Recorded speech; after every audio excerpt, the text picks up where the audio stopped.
Olá, pessoal. Bom dia, boa tarde, boa noite. Bem-vindos ao nosso quarto vídeo da série de princípios do direito ambiental.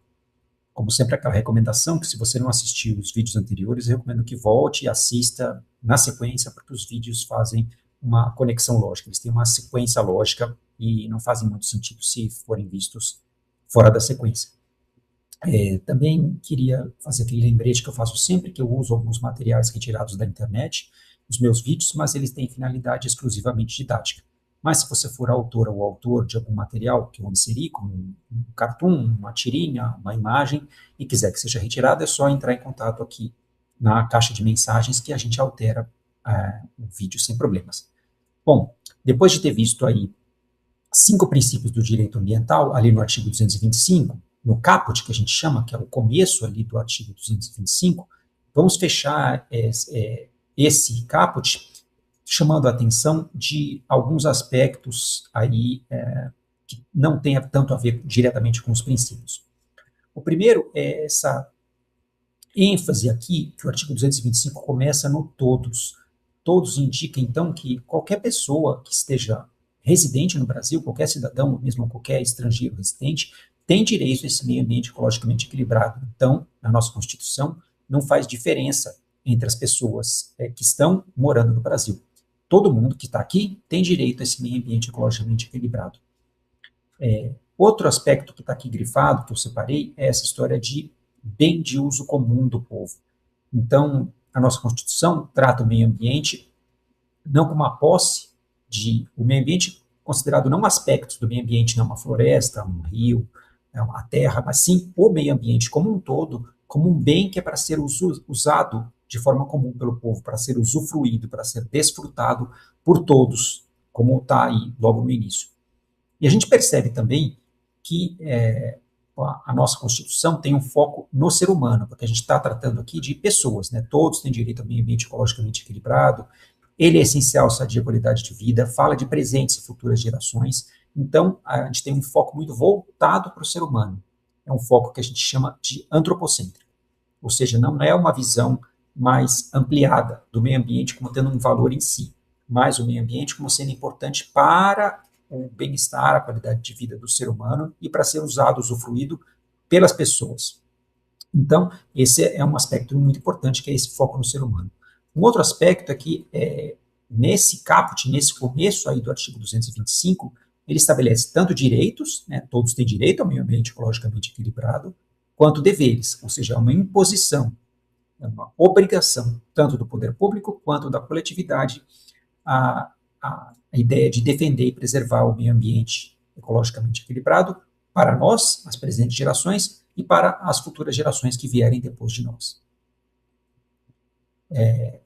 Mas esse uso dos recursos naturais, como ele deveria ser distribuído? Qual é a forma de distribuição do uso dos recursos naturais? É como tem aqui na primeira chave, ou seja, algumas pessoas monopolizando a maior parte dos recursos e deixando apenas algumas migalhas para outras pessoas? Ou será que é como está aqui no cartão de baixo? Independentemente da necessidade, todo mundo recebe exatamente a mesma quantidade de recursos, todos recebem a mesma quantidade de ração, no caso desses cartões. Será que é alguma dessas duas formas? Na verdade, não. Temos um princípio que a gente chama princípio de acesso equitativo aos recursos naturais, que indica que as pessoas têm que ter um acesso não igualitário, como está aqui na parte esquerda dessa primeira charge aqui, ou seja, todo mundo recebe a mesma altura de caixote, independentemente da necessidade. Mas sim que o acesso tem que ser equitativo, ou seja, de acordo com a necessidade de uma pessoa, ela vai receber uma parcela diferente dos recursos naturais. E aí a equidade é o que está no quadrinho aqui da direita, ou seja, conforme a altura da pessoa aqui, ela recebeu uma quantidade diferente de quadrados, de caixas. Nós temos as mesmas 3 caixas, mas distribuídas de acordo com a necessidade. Então, isso é o que a gente chama de equidade, que é diferente de igualdade. Um aspecto desse acesso equitativo é que a gente tem que dar uma certa prioridade a quem vive e mora perto do recurso e muitas vezes é afetado por toda a infraestrutura que tem que ser criada para disponibilizar esse recurso natural, por exemplo, água, ou petróleo, ou energia elétrica, para pessoas que moram longe ali de onde teve um impacto ambiental. Então, quem vive próximo ao recurso deveria ter um acesso prioritário, porque já está ali há mais tempo, há mais gerações, e muitas vezes está recebendo o impacto negativo, o ônus da exploração daquele recurso, e muitas vezes nem tem o bônus, que é um acesso prioritário, que é o que deveria acontecer. E não está acontecendo nessa chargezinha daqui, onde a água é drenada para longe, e quem está do lado ali do recurso da água, muitas vezes ajudando na sua manutenção, não tem acesso à água. Bom, aí a gente vai continuar da Constituição Federal através dos parágrafos, né? Então a gente já viu todo o artigo 225 caput, e aí a nossa Constituição segue dentro desse artigo com um primeiro parágrafo mostrando alguns deveres do poder público, ou seja, para assegurar a efetividade desse direito. Qual direito que nós estamos falando aqui? O direito ao meio ambiente ecologicamente equilibrado. Aí ele fala assim, incumbe ao poder público. Essa palavra um pouco desconhecida, quer dizer, qual é a incumbência, qual é a tarefa, qual é a obrigação do poder público, qual é o dever do poder público. Ele vai ter, aí a nossa Constituição vai listar uma série de incumbências, uma série de deveres do poder público. Isso remete vocês a qual princípio? Vocês lembram que a gente já chegou a ver? É o princípio da obrigatoriedade da intervenção do poder público. Então, ele vai continuar, né? Então, dentro desse parágrafo quando tem esse aspecto que parece uma cobrinha que está ali em cima, né? Isso aqui, ó, isso aqui é o símbolo de parágrafo. Dentro desse parágrafo, nós vamos ter vários incisos, que são todas essas incumbências do poder público, todos esses deveres. E aí eles vão estar numerados com números romanos aqui, vai do 1 até lá o 7, o 8, e aí são os incisos. Os incisos estão aqui dentro dos parágrafos. Então, qual que é a primeira tarefa, o primeiro dever do poder público? Preservar e restaurar os processos ecológicos essenciais e fazer o manejo ecológico das espécies e ecossistemas. Aqui a gente tem embutido, então, além de preservar, né, que já estava escrito até no caput, né, que era uma obrigação do poder público, né, defender e preservá-lo para as presentes e futuras gerações, aqui a gente entra com uma palavra nova, restaurar processos ecológicos e manejar as espécies e ecossistemas. Então, aqui a gente tem mais um princípio embutido dentro da nossa Constituição, que é o princípio da reparação, que ele diz que toda vez que ocorrer um dano ao meio ambiente, o responsável por esse dano, nesse caso o responsável foi o poder público, mas as pessoas também devem fazer isso, de acordo com esse princípio da reparação, as pessoas, as empresas, você tem que reparar aquele dano. Isso pode ocorrer de 3 formas diferentes. Você pode, em primeiro lugar, e mais importante, preferencialmente, recuperar. Então, aqui tem alguns locais que estavam antes de um processo de recuperação de mineração e depois de um processo onde você já tem a vegetação crescendo aqui. Então, você está recuperando o meio ambiente. Recuperar não é só você dar um tapinha na árvore ali, como tem esse cartão aqui, dizendo que vai ficar tudo bem, que o impacto ambiental vai passar.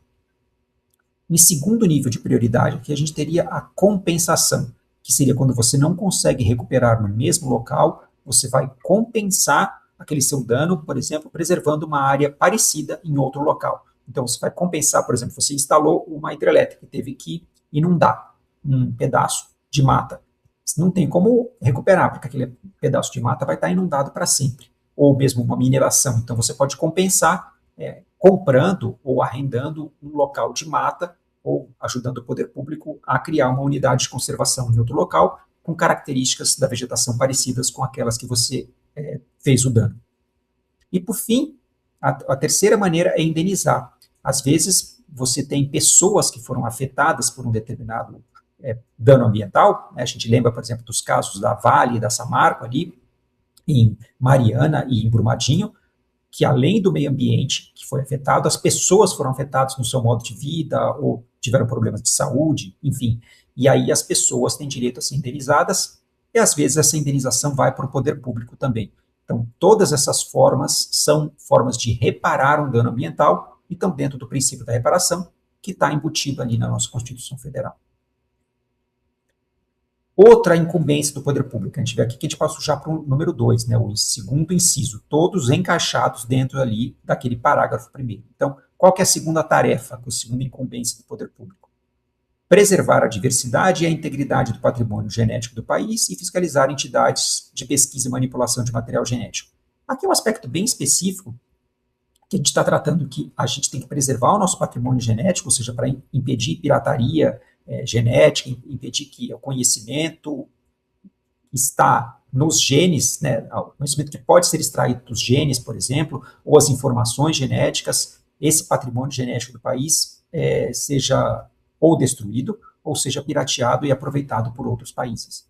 E também é tarefa do Estado, considerando o país como todo, o Brasil, fiscalizar todo mundo que pesquisa e manipula material genético, e aí tem legislações específicas sobre isso, tem o CISGEN, o CISBio, que fazem parte dessa obrigação do Estado de fiscalizar a pesquisa e manipulação de material genético. A terceira tarefa aqui, então já está dentro do terceiro inciso, sempre dentro ali do parágrafo primeiro, é um aspecto também mais específico, né? Toda vez que a gente vai descendo ali para parágrafos, incisos, a gente vai tratando de aspectos mais específicos. E o que diz esse item terceiro? Definir em todas as unidades da federação, as unidades da federação, então, são os estados, né? Espaços territoriais e seus componentes, ou seja, uma determinada área e tudo que está dentro dela, fauna, flora, e seus componentes a serem especialmente protegidos. Então, todo esse conjunto de palavras aqui nada mais é do que você está definindo unidades de conservação. E a gente vai ter uma série de vídeos tratando sobre isso. Nós temos no Brasil legislação específica, que é o do Sistema Nacional de Unidades de Conservação. Então, é uma obrigação do poder público, então não é uma escolha, você definir unidades de conservação, definir espaços que vão ser protegidos. E tem um aspecto importante que vem depois, que é a alteração, ou seja, você modificar o status de uma unidade de conservação, ou seja, transformar uma unidade de conservação mais rigorosa, por exemplo, um parque nacional, numa unidade menos rigorosa, como uma APA, uma área de proteção ambiental. A alteração não é permitida, só pode ser feita através de uma lei. Porque a criação de uma unidade de conservação pode ser feita pelo Poder Executivo, por um presidente, ou por um governador, uma governadora, uma prefeita, um prefeito, mas se você quiser alterar ou suprimir, ou seja, retirar a vegetação ou até cancelar o status de conservação daquela área, não pode ser feita pelo Poder Executivo, pelos prefeitos, prefeitas, governadores, governadoras, presidente, presidenta. Só através de uma lei, dentro daquele nível, né? Se for uma unidade de conservação federal, só o Congresso Nacional ou a Câmara dos Deputados pode alterar o status de conservação ou permitir a supressão, que ele deixe de ser uma unidade de conservação ou que se permitam a supressão da vegetação. Só a Câmara dos Deputados conseguiria fazer isso numa unidade federal ou só uma Assembleia Legislativa conseguiria fazer isso em nível estadual. Tá? E, por fim, tem esse pedaço final aqui, que a nossa própria Constituição veda, ou seja, veda quer dizer, ela impede qualquer uso de quem? Dessa unidade de conservação, desse espaço territorial. Então, é proibido qualquer uso que comprometa a integridade, ou seja, que comprometa aquilo que fez aquele espaço se tornar uma unidade de conservação. Então, se você quer, por exemplo, preservar uma montanha muito bonita como um monumento natural, você vai ter que impedir uma utilização de mineração, porque é justamente aquele atributo, aquela montanha, a beleza cênica daquela montanha, que fez com que se criasse um monumento natural. Então, você não pode fazer um uso que vai justamente contra esse atributo, essa característica que foi a justificativa para proteger justamente aquela área. Tá?